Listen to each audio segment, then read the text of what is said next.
Hello, my name is Jim Saliba, and I'm the executive producer of the television show A Wider World. I'm usually behind the camera, but today I'm in front, in the chair that my dear friend Roger McCarville would normally occupy. I wanted to tell you a little bit about him.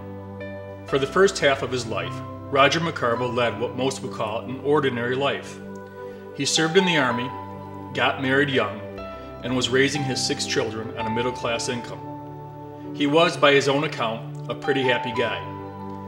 But a boating accident in 1975 changed the course that Roger was on. He would often say that it was while he was lying there in his bed during rehab, left without a way to make a living and a large family to support, that he decided that he wasn't going to sit around and wait for life to pass him by. An avid outdoorsman and accomplished athlete before his accident, Roger quickly saw that getting back to doing the things he loved, fishing, hunting, playing basketball, and being with his family and friends, was a way that he could recover, a way to get on with his life. And that's when his ordinary life became extraordinary. In 1977, Roger helped start the Michigan Wheelchair Basketball Association. Shortly after that, he was instrumental in creating what were then called handicapped associations in Wayne, Oakland, and Macomb counties. These later became Centers for Independent Living and are still operating today. In 1979, the entrepreneur in Roger took off. After all, he still had a family to support. He launched a transportation company, a construction company, and a recreation services company, all for people with disabilities. In 1981, the International Year of the Disabled, Roger took a group of 40 peers with disabilities on a mission trip to Ireland, England, and Scotland, advocating for the rights and privileges of those with disabilities.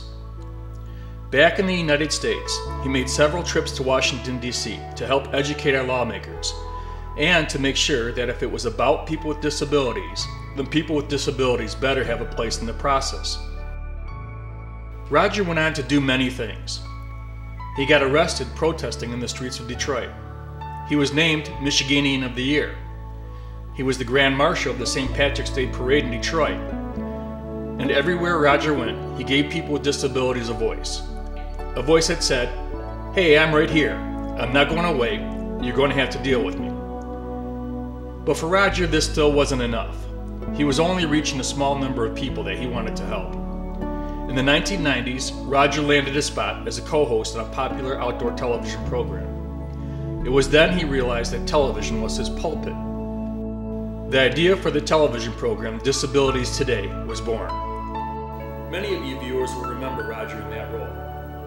His always ready smile, his quick wit, and his eagerness to make us laugh and feel part of any group. There are 2 things that I'll always remember about Roger. The first is that he treasured and adored his family. His wonderful wife Doris, his 6 children, every one of them blessed with the same love of life that Roger had, and all of his grandchildren. The second thing was his absolute need to help people, to include them in the things that he enjoyed, to make sure that no one was left out. And for Roger, he usually made that happen through athletics. That was his ultimate vision. Roger McCarville passed away in September of 2009.